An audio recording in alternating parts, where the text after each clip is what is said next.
Halo semuanya, jumpa lagi dengan gue Chandra di channel Serapin Tekno. Guys, gue mau nanya deh ke lu pada nih, kalau lu punya smartphone entry level, biasanya ganti HP itu berapa tahun sekali? 6 bulan sekali, 1 tahun sekali, 2 tahun sekali, atau sampai bener-bener HP-nya rusak? Nah, kalau misalnya udah ada jawabannya, langsung aja tulis di kolom komentar ya. Tapi kebayang gak sih ada smartphone harga 2 jutaan yang bisa dipakai sampai 6 tahun, bahkan masih mendapatkan dukungan software update kayak security patch dan juga Android update nih. Yap, ini dia Samsung Galaxy A16 4G, smartphone yang menurut gua bakal jadi banyak pertanyaan nih. Bener gak sih HP ini bisa dipakai 6 tahun mendatang? Nah, video ini bakalan ngejawab rasa penasaran kalian juga. Dan kita bakalan bahas smartphone yang satu ini aja. Harganya 2 juta nih ya. Bisa bener-bener dipakai jangka panjang atau enggak. Kita bahas dari segi desainnya terlebih dahulu. Secara desain sih gua nggak ada masalah sama sekali sama Galaxy A16 4G ini. Di sini identik dengan konfigurasi triple kamera dan layoutnya ke bawah seperti ini. Mirip-mirip kayak Samsung Galaxy S series. Terkait bobot masih tergolong ringan menurut gua, walaupun memang bukan yang paling ringan buat smartphone di harga 2 jutaan. Secara diagonal pas waktu digenggam masih berasa PW lah ya. Seperti layaknya smartphone 2 jutaan pada umumnya. Dan gua nggak ada komplain ataupun masalah sama Galaxy A16 yang 4G ini untuk masalah desain. Tapi di sini yang menjadi permasalahannya yaitu masalah layar nih. Yang dimana secara spek sih gue bisa bilang oke banget. Layarnya udah pakai Super AMOLED 90Hz, resolusinya Full HD+,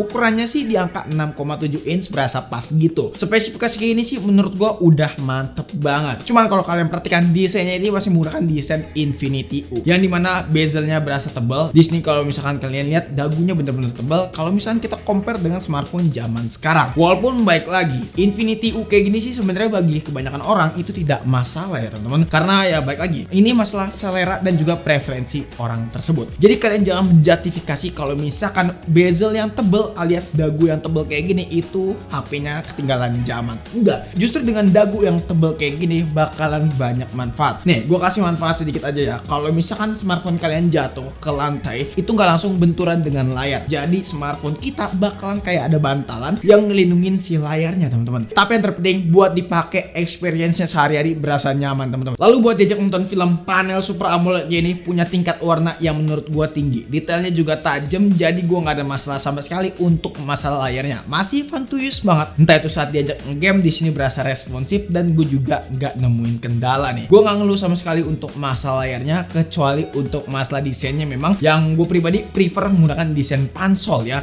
Nah, sekarang kita ngomongin hal yang paling menarik yaitu bagian performance, yang dimana ini jadi salah satu pertanyaan besar juga ya. Apakah smartphone ini worth it kalau kita pakai sampai tahun 2030? Mengingat SoC-nya sendiri dia pakai Helio G99 dan SoC ini kalau kita pakai sampai tahun 2030 umurnya sekitaran 7 tahunan. Nah, sebenarnya masalah umur itu nggak bisa bohong, pasti ada penurunan performance, apalagi kalau misalkan udah dipakai sampai 6 tahun gitu teman-teman. Tapi entah kenapa kalau misalkan SoC Helio G99 dipakai di smartphone-nya Samsung berasa jauh lebih optimal. Ya, ini baik lagi ke optimalisasian One UI. One UI benar-benar ngebantu banget dan bisa mengoptimize Helio G99 jadi lebih smooth ketimbang smartphone 2 juta lain yang menggunakan SoC yang sama. Kalau gue pribadi sih gue yakin SoC Helio G99 masih bisa dipakai sampai 2030 mendatang. Apalagi Samsung sendiri sih berani ngeklaim ya, dia bakalan tetap mendapatkan update, entah itu update security patch ataupun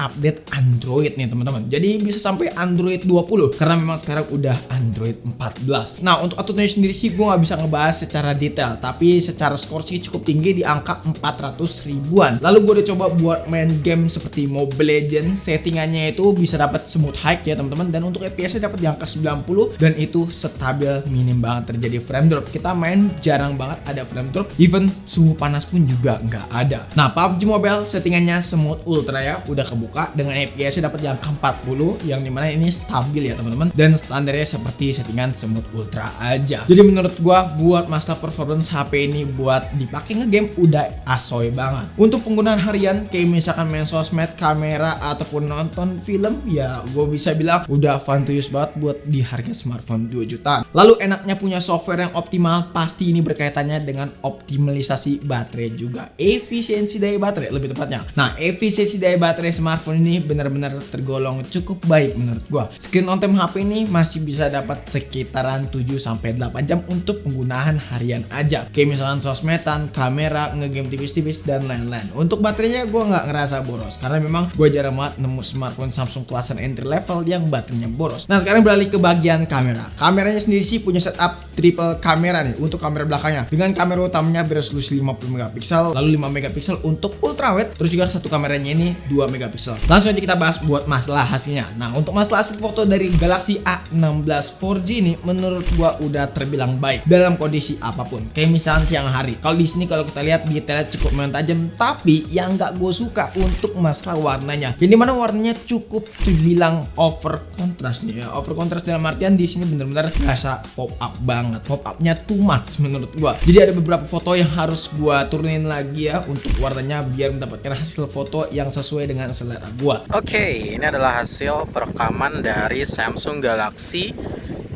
A16 LTE di resolusi paling maksimalnya yaitu Full HD 30 fps di kamera ultrawide.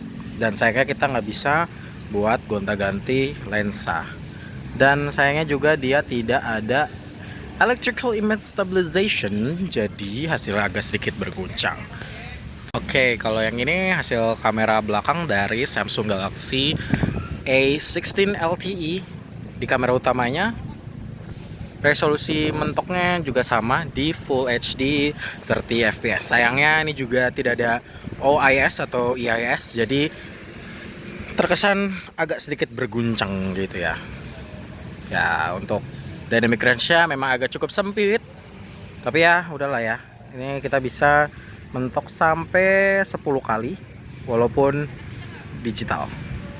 Oke, kalau ini adalah kamera depan dari Samsung Galaxy A16 LTE di resolusi paling mentoknya di Full HD 30 fps. Agak sayang, sama seperti kamera belakangnya, dia tidak ada electrical image stabilization dan juga hasilnya agak cukup wide ya, karena dia nggak punya EIS, jadi nggak ada yang ke crop. Dan kalau kalian lihat dynamic range-nya ya so-so aja lah.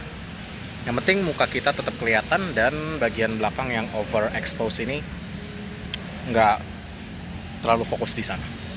Oke, kesimpulannya, apakah smartphone ini bisa dipakai sampai tahun 2030? Jawabannya sebenarnya bisa-bisa aja. Dan bukan cuma Galaxy A16 4G ini. Sebenarnya kalau misalnya kalian pikir lagi ya, HP kita yang saat kita pakai ya, HP entry level lain itu bisa sampai kalian pakai 6 tahun, 7 tahun, ataupun 8 tahun selagi memang HP-nya masih ada dan masih normal. Tapi kalau misalnya udah nggak normal, itu dia. Jadi pertanyaan kita buat ganti atau enggak? Ya karena kan nafsu gitu ya. Maka dari itu sebenarnya kalau misalnya kalian punya konsep sabar ya, itu bisa dipakai lebih dari yang klaim HP Samsung ini bilang gitu ya. Tapi yang terpenting selama kita pakai 6 tahun ini nggak ada komponen yang rusak, kayak ada komponen yang diganti atau enggak ya komponen-komponen yang bermasalah. Dan kalau misalkan udah bermasalah itu bakalan susah banget. Mungkin tahun 2 tahun juga udah ganti lagi, nggak sampai 6 tahun kali ya. Jadi mungkin cukup aja video kali ini. Kalau misalnya kalian punya pendapat atau punya pertanyaan, langsung aja tulis di kolom komentar.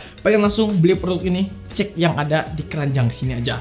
Jangan lupa juga join ke komunitas kita Telegram, klik link yang ada di deskripsi. Pengen nanya secara privat juga boleh, langsung DM di Instagram di @sarifitno. Chandra pamit, sampai jumpa di video selanjutnya. Until next time, goodbye.